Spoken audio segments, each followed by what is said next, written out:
So we suggest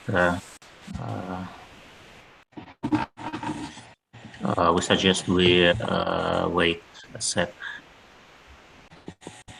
Yes, we can wait, and I mean, in the future we can open this room 15 minutes before. I mean, quarter to 11, and then people are gathering, and because it's unrealistic that during the 2 minutes people are attending, then it's better if the room is open longer time. And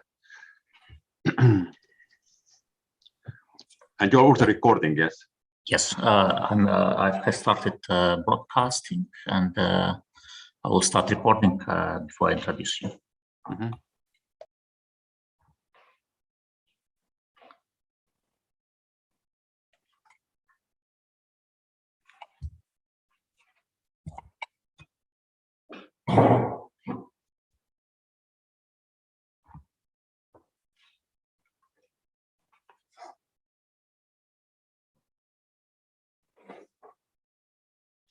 So they're all about to start in a couple of minutes. We're just waiting for some more people to join.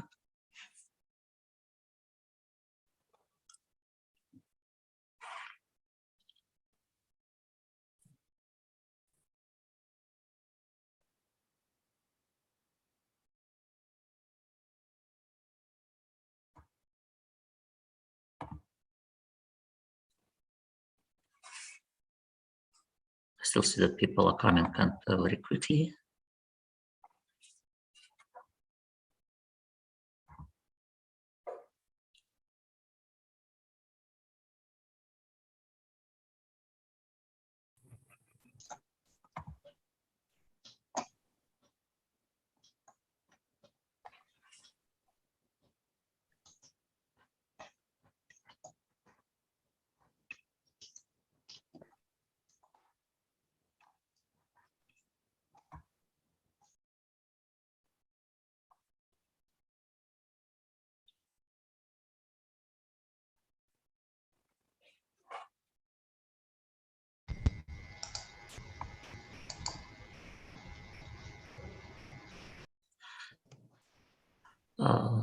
So we have 20 right now. I suggest that probably we start. What do you think?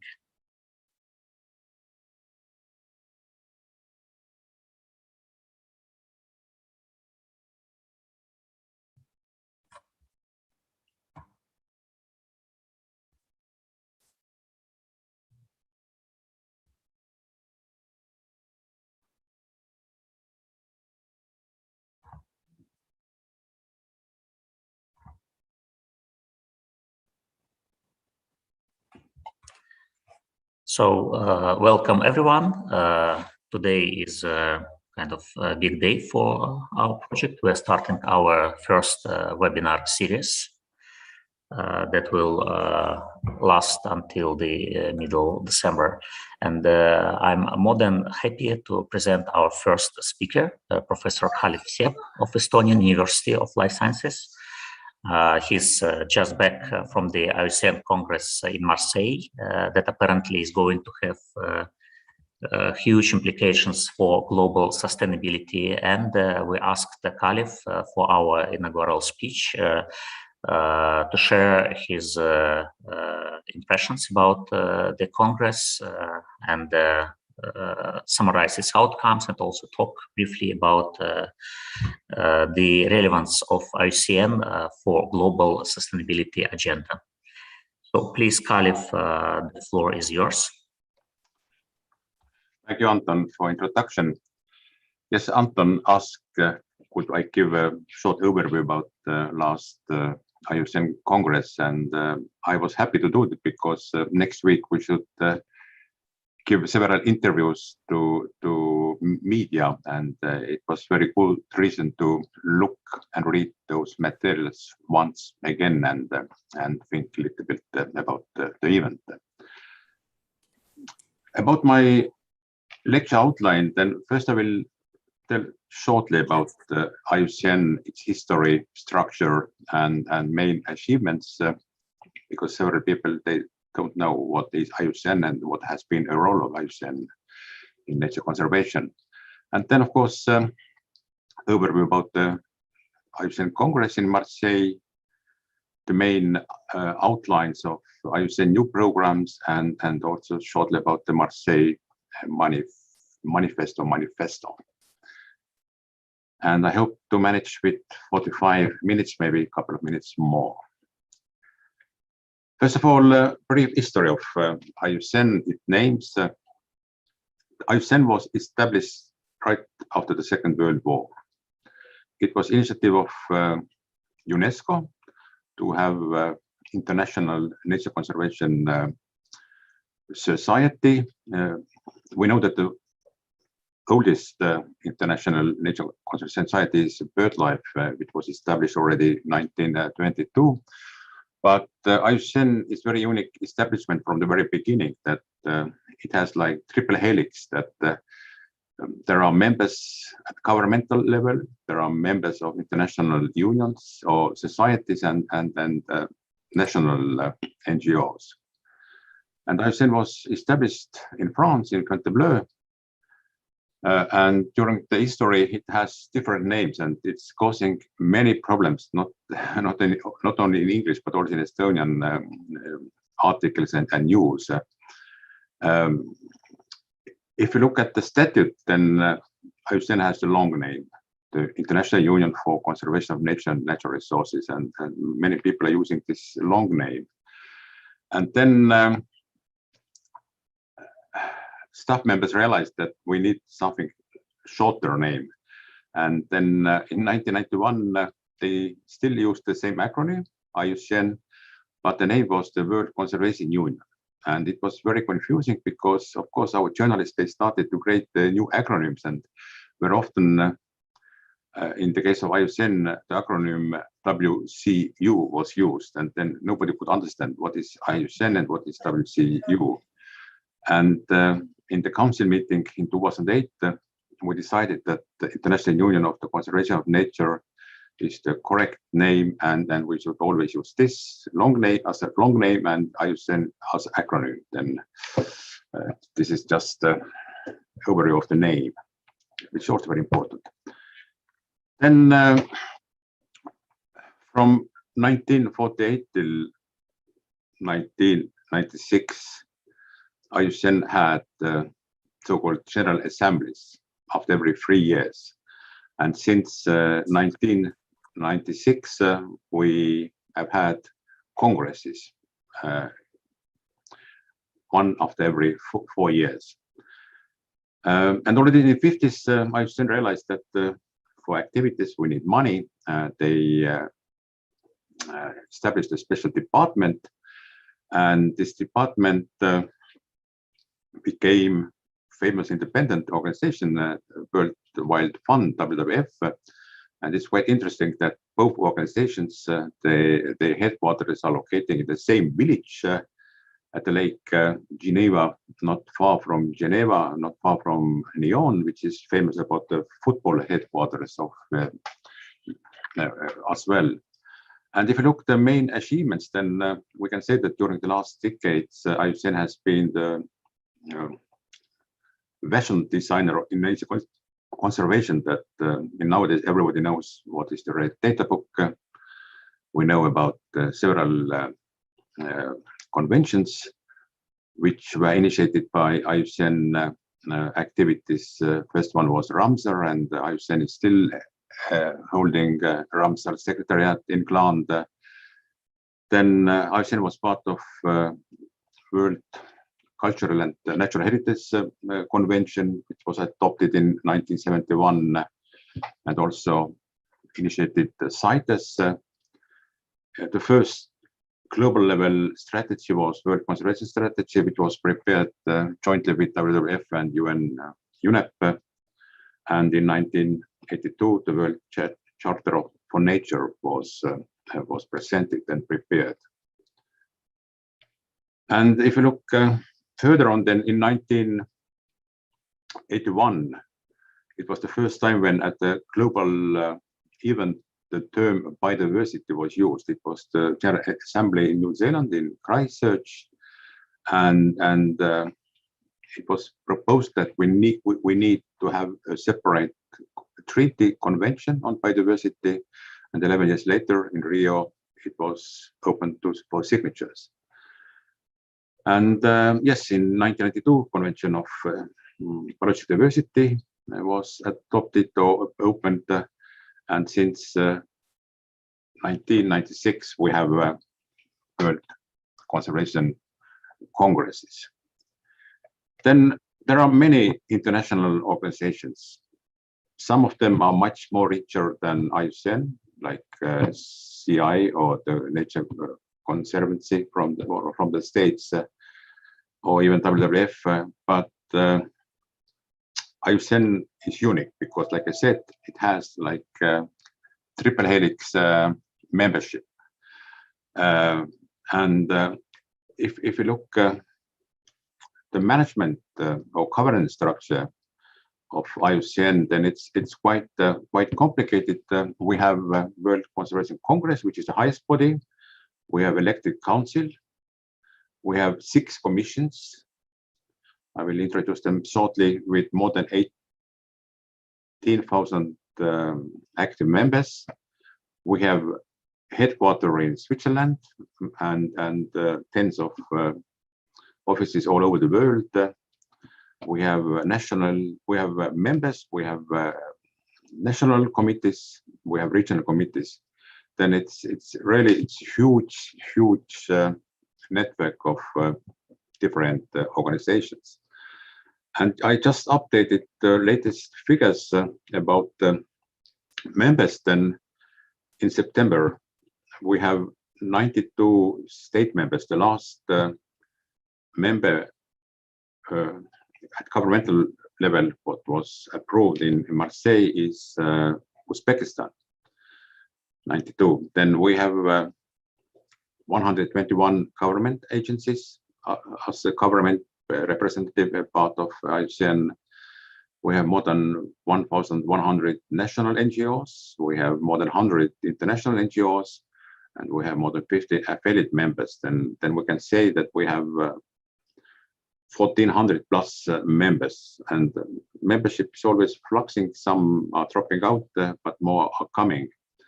And IUCN is active in 160 countries.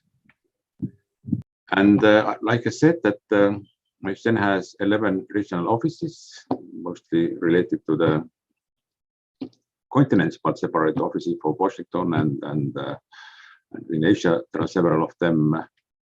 More than 60 offices. We have more than 1,000 staff members, more than 100 in the headquarters.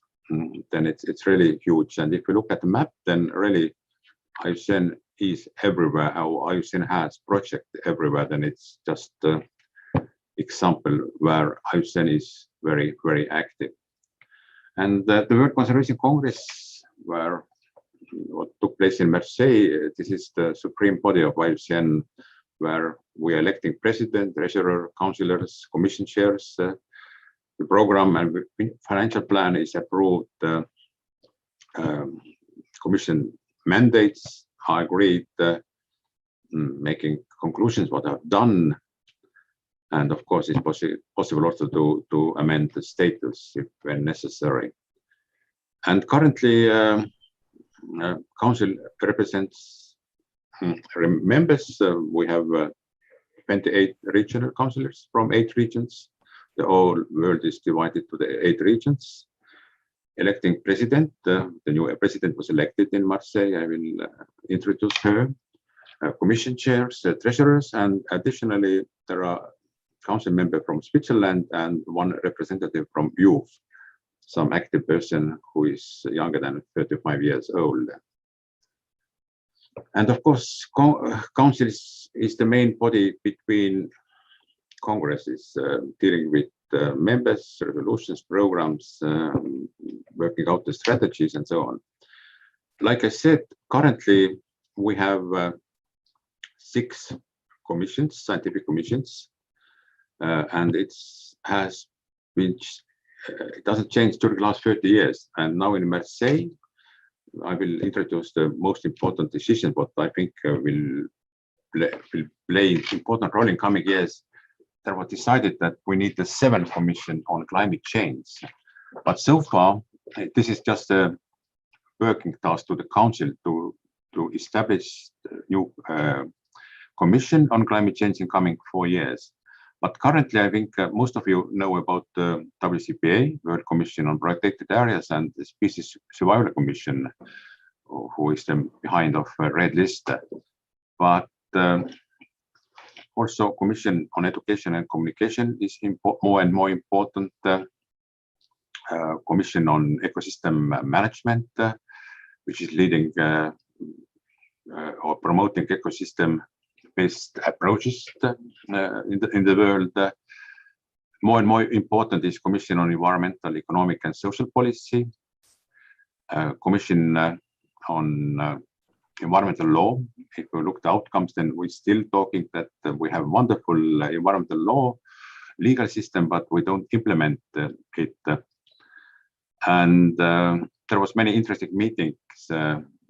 Every commission has their own seminars, and the one topic what was discussed in the seminars of Commission on Environmental Law is that when we are talking today about sustainable development, we are talking about future, we are talking about generations. That future in legal framework is very underrepresented, that the legal acts doesn't talk about future. The only example is that in the family law, we know what happened in 9 months, but there are not so much about future. And it's difficult. What is generation in the legal term, or what is generations in legal term? Then there are many interesting discussions. And also this, yes, World Commission on Protected Areas. And like I said, there are volunteers. Everyone could become a member of commission. Every commission has the thematic themes. I'm a member of CM and WCPA activities, but it could be, if I could have more time, then I would like to participate in every commission's work. And yes, this is just the main focus of different commission. I already repeated all those main activities what one or other commission is dealing with. Then, like I said, if you look back to history, then there are the Red List program, which was launched in 1963 or 64, and all those important international treaties, which are really part of everyday nature conservation activities. Again, this Ramsar, CITES, CBD, Bonn Convention, and Red List. One outcome of the Marseille Congress was that additionally, it's already in the case of protected areas during the Park Congress in Sydney was agreed that we need also positive outcomes, positive results of our activities, that we should label green protected areas. And now there was the idea that we need also the green list of species which are recovered thanks to the conservation activities. But historically, everybody knows this Red Book's activities. And now about the Congress, the World Congress, which is taking place after every 4 years. This year it was postponed. It should be last year, but finally it took place in France, in Marseille. And I will also shortly explain what are the main elements of the Congress. Usually it's enormous, they are very large and big and very expensive events. I think in France there were around 5,000 participants, but if you look back to previous conference in Hawaii or in Congress in Jeju in South Korea, then there was more than 10,000 participants. And it's a long event. It lasts 9-10 days. There are certain elements, forum, which is mostly scientific activities or seminars. There are member assembly and there are expositions. And the slogan is "Resilience is in our nature." And this year it was a little bit shorter. It was just eight days. And there are not so many places where those IUCN congresses could take place. Usually they are huge exposition and convention centers like Marseille, Chanon. And it was hosted by French government, general support. I don't know how expensive it could be, but 8 years ago when I was the member of steering committee, then I know that the Congress in Jeju cost around $20 million. And I think the Congress in Marseille was much more expensive because it was hybrid conference. You need enormous support staff that every thematic theme, and there was more than 30 events in parallel. It's 5-6 person in the room, and then it was the center with all TV and companies. Then it's really expensive. And I said that there was more than 5,000 participants, but I think the number of people who attended the Congress is much higher because there was several activities for children. I mean, there was the exposition how to promote, how to educate on biodiversity, and this is just the territory of this conference center.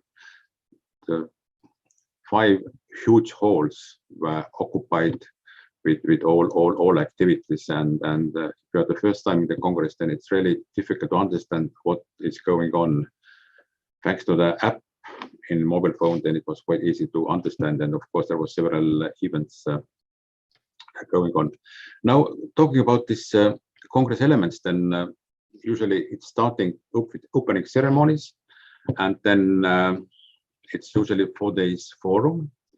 It contains high-level dialogues between heads of states, ministers, head of organizations, and this year French President Macron was present. He participated 3 hours and lead 2 hours of the debate, and it was very exciting. Then expositions. There are 2 halls. And the new elements was this conversation with some important persons to discuss and interview with some well-known person, which was recorded. And of course, there are training courses, there are press conferences, thematic plenaries, etc. Then 30-40 parallel events. And members' assembly is 4 days. Actually, the first sitting is in the first day, but this is just a members' business to elect president, treasurer, councillors, to approve the program, give the commission mandates, etc. Then takes 4 days. And of course, the outcome is the global conservation agenda, and usually it's for the next 4 years. But now we're talking about the decade. That the final document is Nature 2030.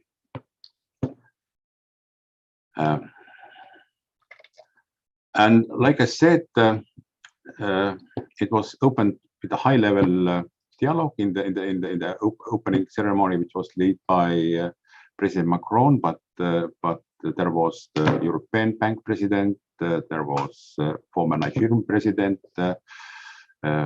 Timmermans was there, and I hope that it's work that I can in the YouTube there are linkages. And just shortly, what once I start from the beginning.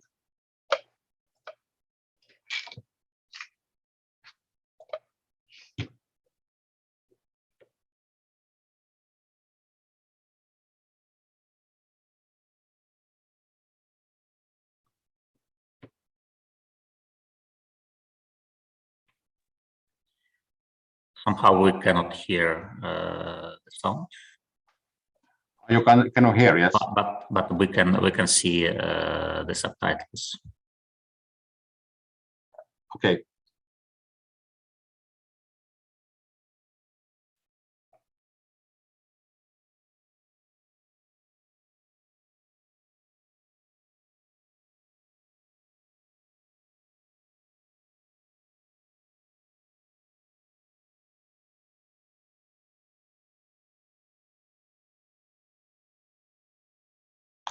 Yes, sorry. I don't know, but you can have this link and you can hear this later on. I don't know why it didn't work with, but we will continue.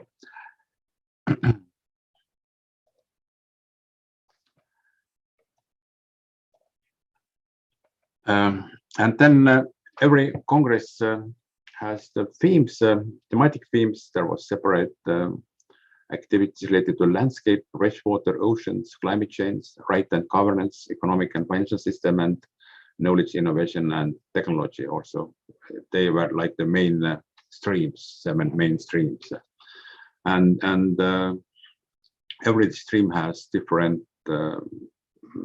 activities. Vision resilience is in our nature.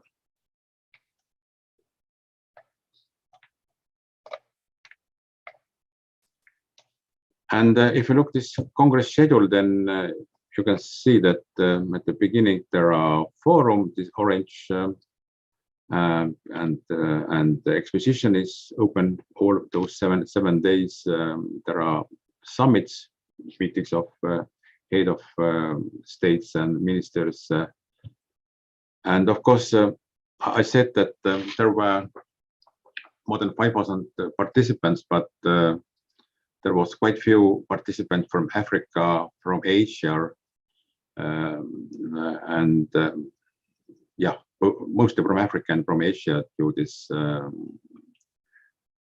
and no one from China, because European Union doesn't recognize Chinese vaccine. Then only those people who are vaccinated could attend, and we know that vaccination level in Africa is quite low, and some vaccines are not recognized by EU. Then maybe 80% of participants were from the States and from Africa. And couple of pictures, like I said, that it was fully hybrid conference, and it was very common picture that some people were present and more people were online. It's just an overview of the members assembly, huge territory, like in conventions. The most popular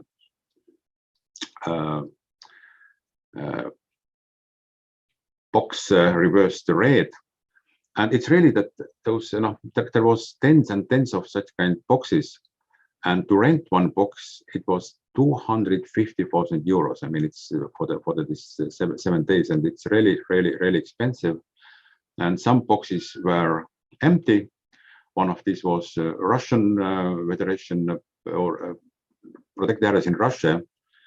This box was financed by the Norilsk company, but it was a nice place to sit. There was no events because no one from Russia could participate because, again, the vaccine.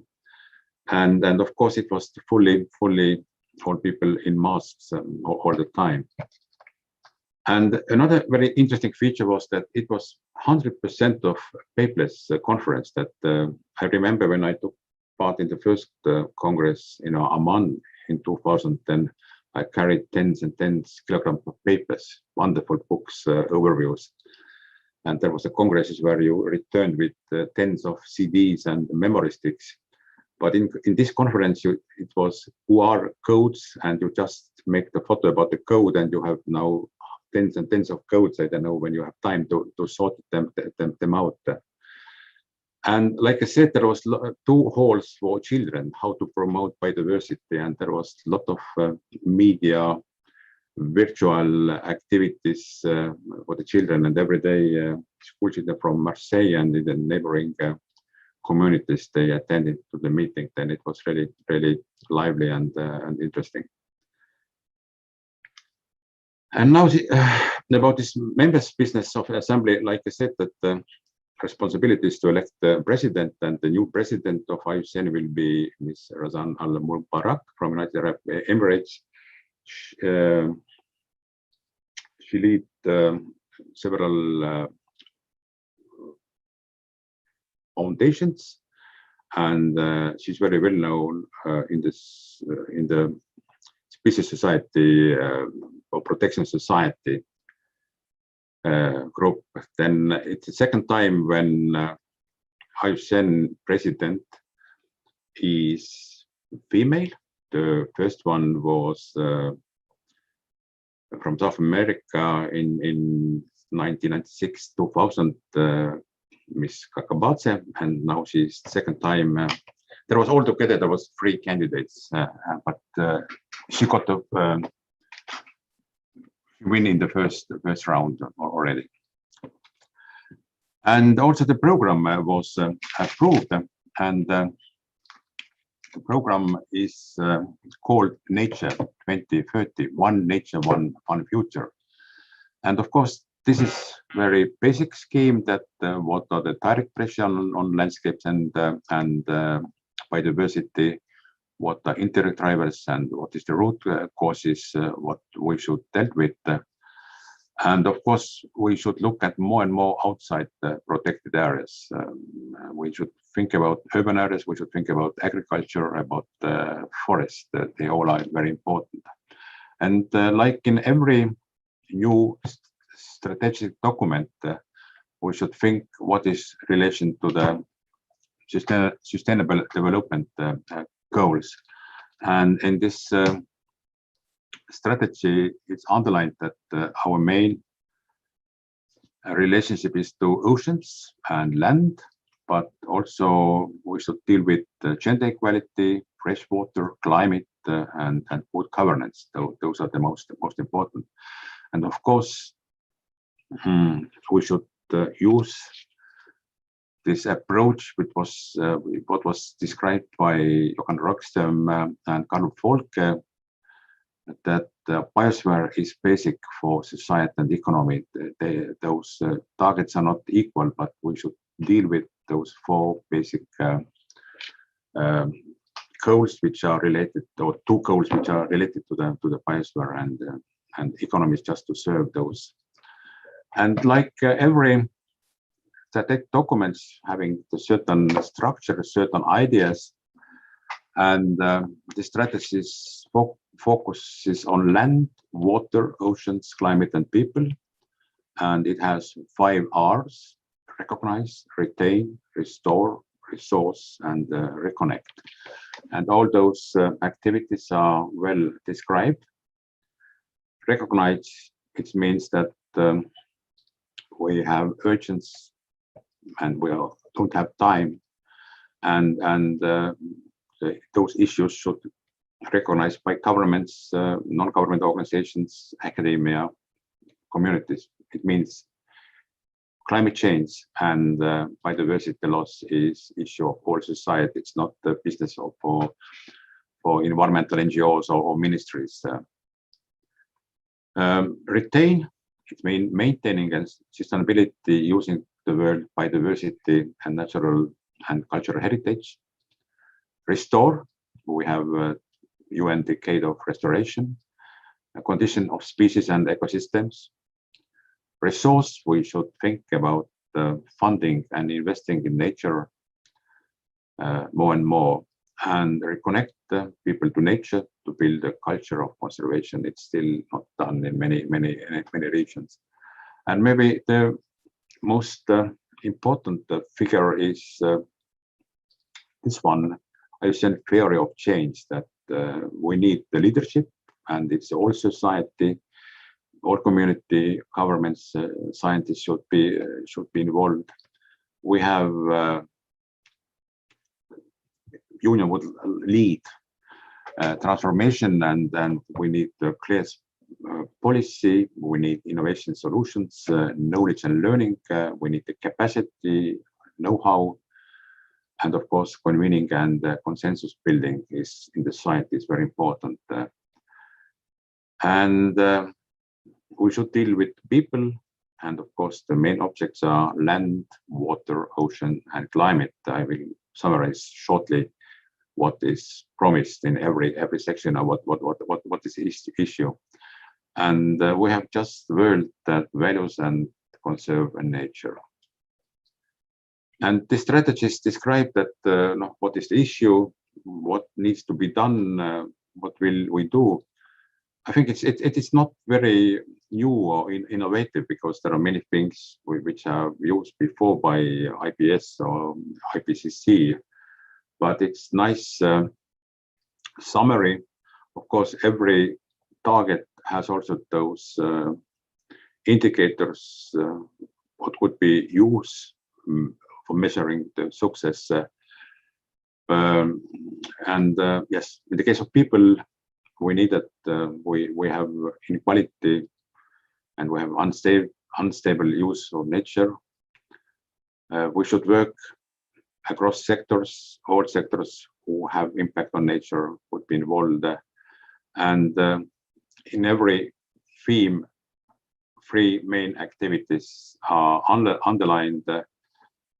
We're talking about the conservation and sustainable use of nature. We have talked already decades.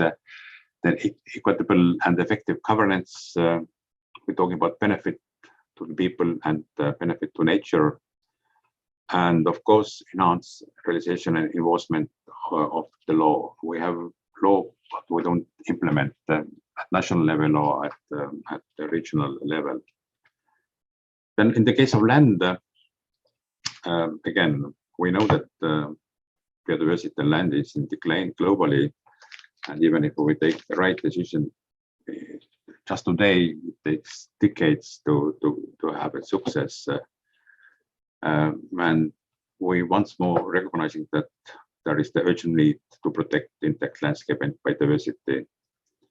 And again, what we'll do, ecosystems are retained and restored. UN restoration decade, landscapes are sustainable and nature value and benefits are safeguarded in the long term. And we should deal with changed environments. First of all, urban challenges. We should talk about sustainable ecological footprint. We should talk about agricultural land. Water still issue. Yes, life in the freshwater is in the crisis.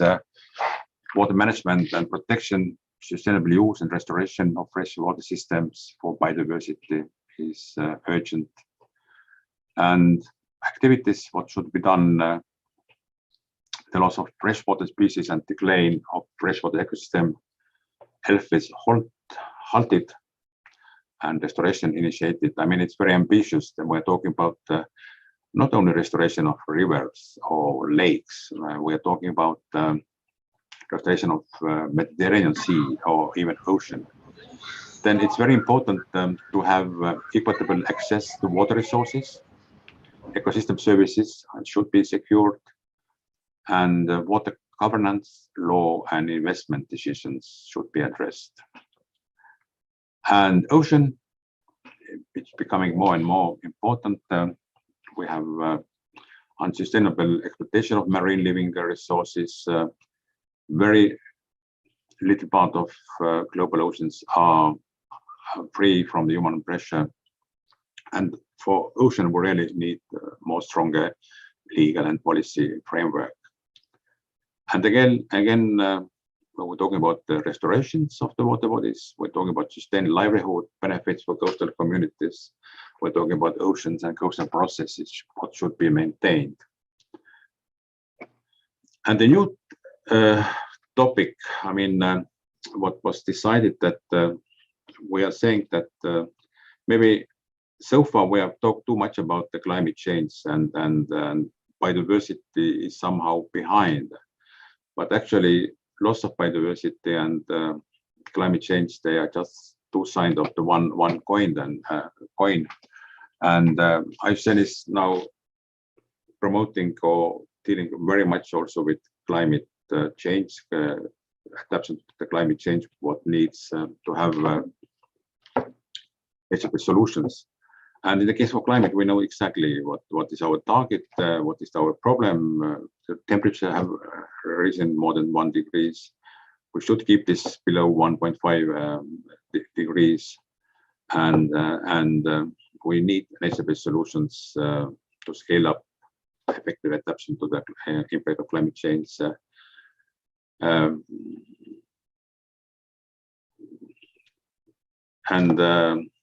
We need more knowledge and scientific research to respond to climate change.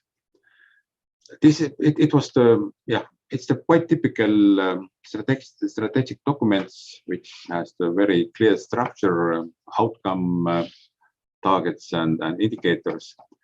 But as participants, for me, if I look and if I read all those motions, more than 100 motions was approved, what is new and what will become more important in coming years, then definitely it is establishing a climate change commission with the working title is the Climate Crisis Commission. It is, I think, landmark for the future. Then as a European, as a citizen of Estonia, where we have a lot of problems with forest, then I'm very happy that one motion dealt with the primary and old growth forest in Europe, and for implementing European Green Deal, we should think about related causes which are very often related to the bioenergy, and we should inventarize more and more primary and old forest, and this is very important motion. And if you look at the new innovative or new tools for nature conservation, then the project on green list of species was launched in Marseille, which will be incorporated into the red list that we have well-known red list. We are dealing with threatened species, but we should tell success stories. Otherwise, we could get tired that we are working and working years and decades and we don't have results. We should recognize those results. And as I said, then already 7 years we have a green list of protected areas, the project which was launched in Sydney during the World Park Congresses. And when we're talking about the climate adoption, then very much is related to the nature-based solutions, and the IUCN has worked out standards, criteria for nature-based solutions, what could be used for evaluating nature-based solution projects. And I think those are, for me, very interesting outcomes and themes, and definitely there are much more of them. Then usually every Congress will ending with some declarations. In the case of Marseille, Marseille Manifesto was approved, and this manifesto focuses in the 3 themes about the post-COVID recovery, the biodiversity crisis, and climate emergency. Those are the most important topics to deal with in coming decade. And it was very strongly emphasized that the climate and biodiversity damages are not the distinct, but the 2 aspects of the one crisis. We can't separate them. We should solve those problems together. It's very important understanding, and it could be the taken away message from today's seminar as well. And of course, the knowledge that we cannot separate ourselves from the nature. We are part of the nature and depend upon it, our lives and livelihoods. And more and more we are understanding that humanity has reached the tipping point. It's not only in the talks of the Greens or nature conservationists. All those points were also emphasized by the president of European Bank, by the other presidents, and so on. Then we can recognize that our window of the opportunity to respond to these interlinked emergencies and share planetary resources equitably is narrowing very quickly, and our existing system in the economy doesn't work simply. economic success cannot no longer come at nature's expenses. We urgently need systemic reform. And looking at this manifesto, then it's very good summary what are our target groups. More and more we should work with young people. It's our hope.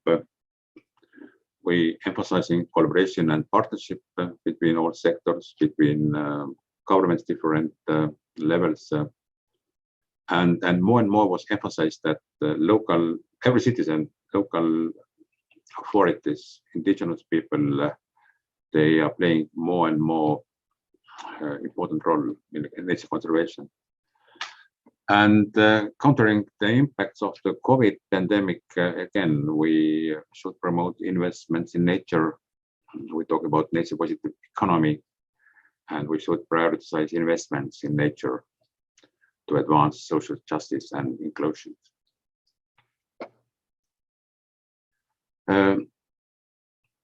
Yes, it's those people who have been longer in nature conservation, then they could smile ironically a little bit.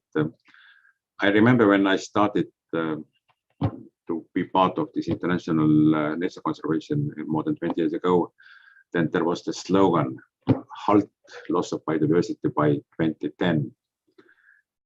There was a movement that every CEO, president, or local community could sign the declaration of halt loss of biodiversity. 2010 became, and nothing happened. Still, we are losing biodiversity. Then it was the new slogan, halt loss of biodiversity by 2020. Again, we have already 2021, and little happened. Now we have new ambitious dream to halt biodiversity loss post 2020. But yes, it's at least we're talking about this. Then, and there was the clear guidelines we should understand better, especially transform ecosystems. And you can see that we should deal not only with protected areas, valuable areas, but including also agricultural landscape, coastal areas, which are also very critical for biodiversity. Yes, we should have. We're talking more and more about the percentages that now we have this 30-30 target that 30% of terrestrial areas should be protected in the European Union. But more we should talk about the effective site-based conservation and those network and all these areas should be interconnected. We should mobilize partnership and yes, fostering effective conservation of species, ecosystems, and genetic diversity. And of course, we are confronting the risk and impacts of the climate emergency. And this Congress is just before two main gatherings which will take place in coming weeks. CBD will have a meeting in China in Kunming, and we will have next COP of climate convention in UK. And it was very good preparation for those two events which will now come in coming weeks. And it was interesting also that there was many promises. I didn't copy those promises. It was part of manifesto.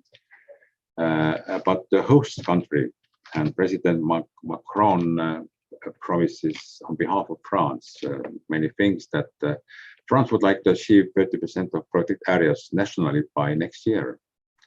And also they are declaring that 5% of its Mediterranean maritime area under strong protection by 2027, which is 25 times more than the current area. Also, the Greek Prime Minister was there.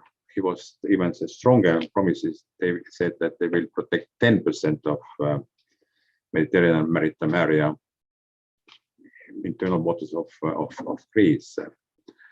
Then French government would like to support One Ocean Summit.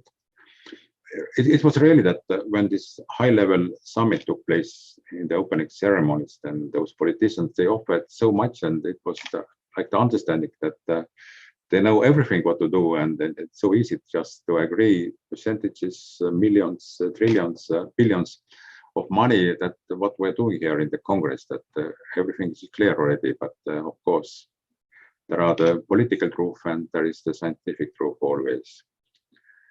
And of course, in Europe, it's becoming more and more important that we should accelerate the fight against imported deforestation and protect the forest. There are several legal acts which is prohibited to import soya from Brazil, which is growing to the clear cuts of Amazon forest, or there is prohibition of import of biofuel from Malaysia or other countries where oil palm plantations have created on the former natural areas. Then it's really important to deal with this, and maybe one day also those. It's not the best idea to use pellets for producing heat or electricity in Europe. Then new treaty probably will come very soon. It's still a huge problem, plastic in the oceans, and the French government would like to promote the treaty on plastic pollutions. And of course, we should include financial risk linked to the loss of biodiversity in economic and financial analysis. And we should strengthen investments favorable to biodiversity, in particular, nature-based solutions to support ecological transition in agriculture, forest, soil, and carbon sinks. This was the French promises, which is very good summary. And for the end, I would like to use part of. It was also interesting. Macron had a long speech. I think he spoke more than half an hour, or even more. And I saw that there was this Harrison Ford on the stage who struggled with jet lag. Actually slept all these 2 hours. And then finally he got the word, and it was one of the best speeches, motivation speeches, like all these actors doing. I recommend to look this full speech in YouTube. It's about 5 minutes, but I know that the sound doesn't work, but at least look the text.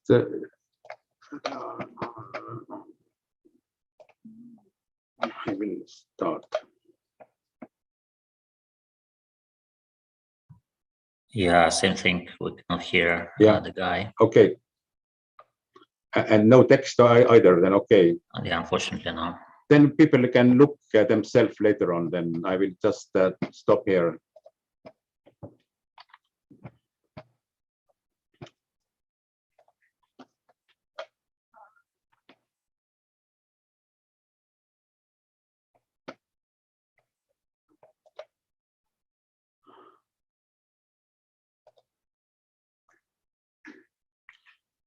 Okay, then that's all what I wanted to say. And if there are any questions, then I'm happy to answer. I suggest that you write your questions in chat, and then I read your questions to Khaled. For the beginning, I have a question. Judging from the media coverage of this Congress, apparently many saw the main output of the Congress, the motion about the deep sea mining. What is your own priority list for motions, which are the most important and less? Yeah, it's quite difficult to make the. I think the all decisions are quite important. There are some themes which are new and more underlined, and definitely if you talk about using natural resources, then there was deep sea mining was the issue, and also the Arctic was the issue that which both were related to the use of natural resources. Then definitely they will have enormous impact on the environment. It's the unknown area what deep sea mining will cause to the ocean ecosystems, and same with Arctic, that there are enormous natural resources in the bottom of Arctic Sea, and we need those rare metals and so on. Then no, it will be definitely very important issue in coming years. Yeah, thank you. Any other questions? Any comment in the chat?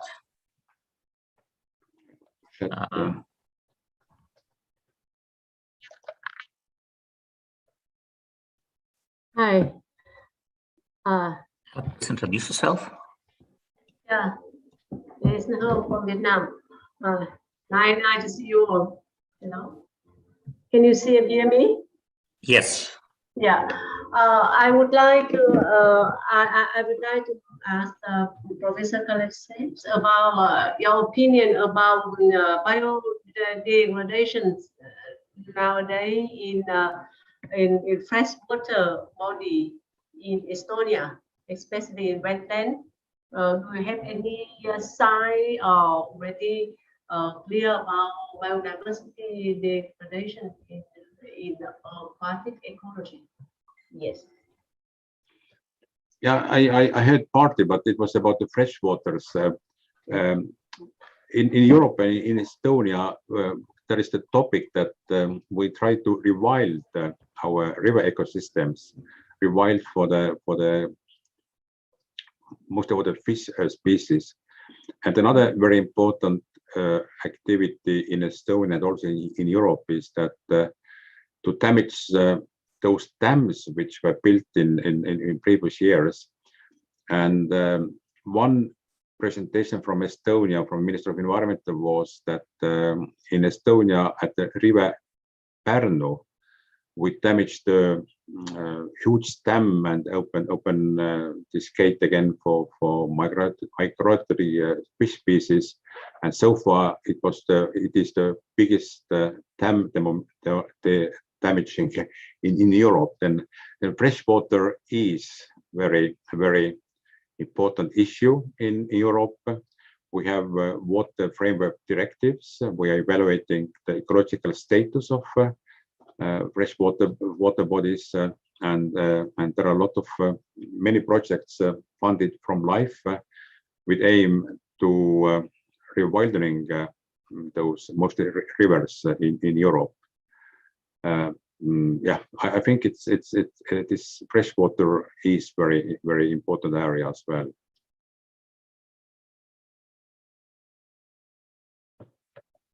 Did I answer the question?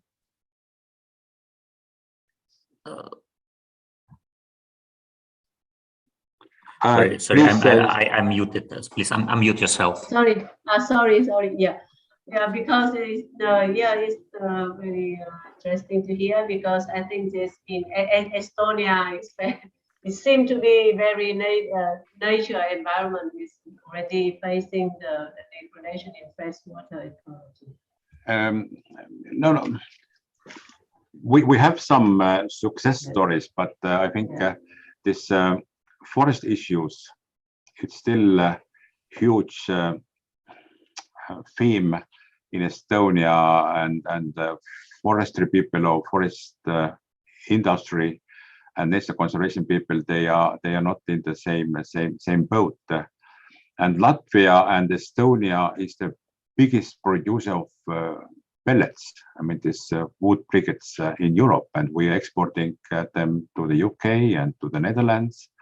And we are saying that this is the good activity for adaptation climate change, but there are different opinions. It's a huge pressure on forest ecosystems, and I don't know how wise is to burn those pellets and produce electricity in European countries. Then it's still the topic which is heavily discussed, but we have some researchers supporting one opinion and others other opinion, and still this discussion is going on. Yeah, thank you. I suggest we take two more questions. One by Nikolai Boblov. Please, you're welcome. Unmute yourself. Yeah. Hi, hello, Kalev. Thank Hello, you Nikolai. very much for a very interesting overview. I have a short question and then I have to leave for another meeting. Apologies. So the question is, do you have an idea about the donors? IUCN, I understood, is a NGO, and then but donors, are they mostly governments or some business? I understood, but who are the biggest donors, and if there is any breakdown for the funds received? Thank you. Yes, I had the slides about the IUCN donors, but I dropped off because I don't have the latest information. But IUCN has, when I was the member of council, then I think it's the same, that IUCN has the framework agreement with several foundations and even governments who are supporting IUCN activities. And some of those money are just without any earmarking, that they're just giving those millions to IUCN for activities. I know that it was CEDA, it was the Canadian government supporting, it was Swiss government, then it was MAVA Foundation and others. Then there are framework activities. And there are also some companies are supporting, and then those companies very often are causing the problem because there is, for example, the biggest concrete or cement company, Holcim, or there is Shell, and then some members are saying that this is like the greenwashing, that those companies who are really causing environmental damages are giving money to the nature conservation organizations. But there are also agreements with companies. And the third source is just the project money, that really you're getting money via competition or direct money, and you have certain activities to do. I mean, and of course, those money, those are the typical project money, and the results should be shown. But most valuable is those framework contracts, where really you're getting money and you can you can promote nature conservation, but you don't have the direct target. I know that 10 years ago, the budget of IUCN, I mean, it was mostly handled with the headquarters. It was more than 100 million Swiss francs. But I think it's maybe it's a little bit more now. But it's always that there are not enough money. If you compare to CI, Conservation International, they have maybe billion or WWF. For me, it was most interesting that I met my old friend from IUCN, who's now working for WWF in Poland. And I asked that how many members do you have in the staff, and he said that more than 100 people are working in Polish WWF. And I asked where from you're getting money. Then he said that individual persons and companies are just giving small portions, and they're gathering those millions easily. Then it's yeah, there are money, but you should know how to attract people and companies. Yeah, thank you. And also I take this opportunity to introduce Nikolai Bobolov, who is going to be our next speaker, who will talk about voluntary reviews of cities. This is a powerful tool for ensuring their sustainability. So, Kalev, we have two more questions, but I would ask you to be very short with addressing them. So the one is by Tai Liu from HUST. Is there any discussion or analysis of conservation conditions by region or country?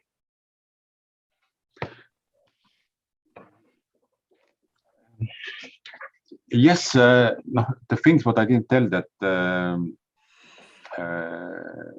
IUCN also established the red list of ecosystems, and it's the worldwide list, and they're also evaluating ecological status of those ecological ecosystems.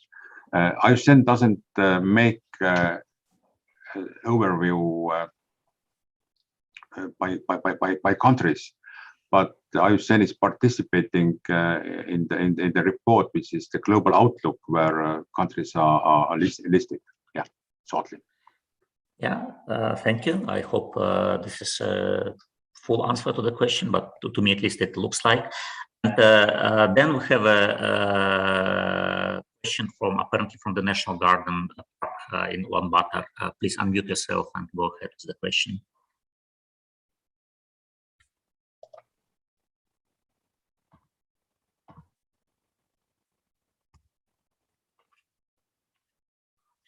So the question from National Garden Park of Ulaanbaatar, NGP, if I got it right.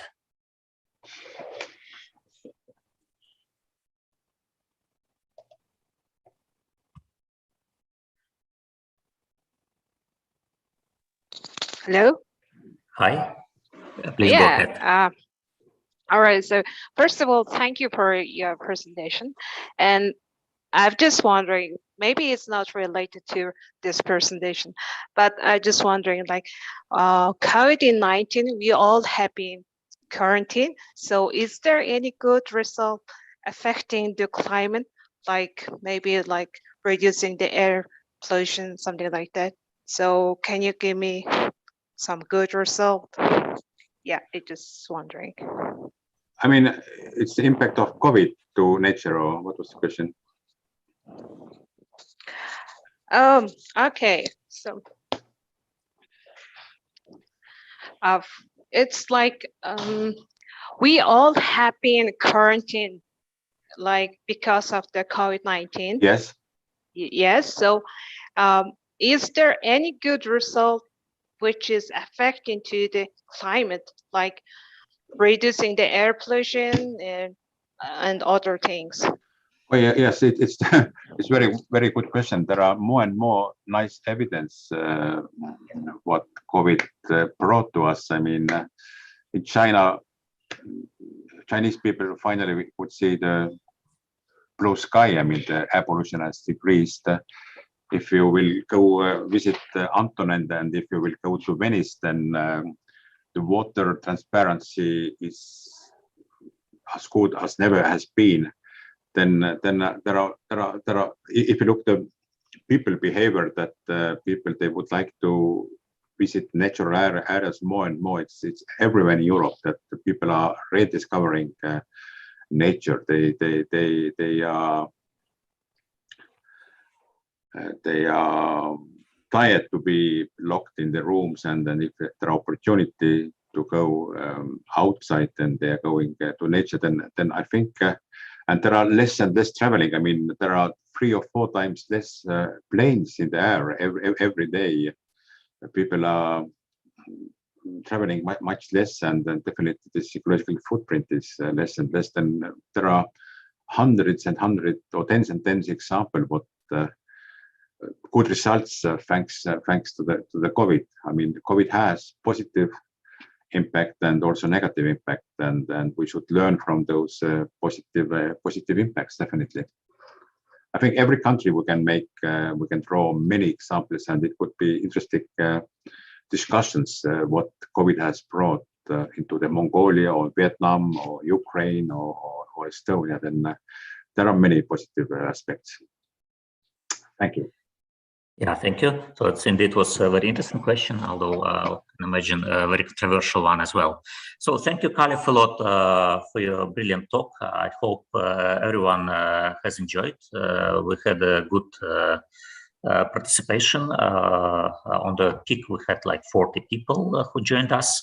Again, I'm inviting you, welcoming you to the next talk on a voluntary city review that will be given by Professor of St. Petersburg State University, Nikolai Bobolev. And thank you for coming today. And also thank you for me, and this presentation will be available, and please look those YouTube presentation by President Macron and by Harrison Ford. It's really things what we should learn. And thank you once more also from my side. Thank you very much, Caleb, and for having the. Okay, bye. Bye-bye, everyone. So thank you, everyone, again. We're See closing you the next meeting. week. Thank you, Yes. everyone. Thank you. Goodbye. Bye-bye. Bye. There is. Yeah. Bye-bye.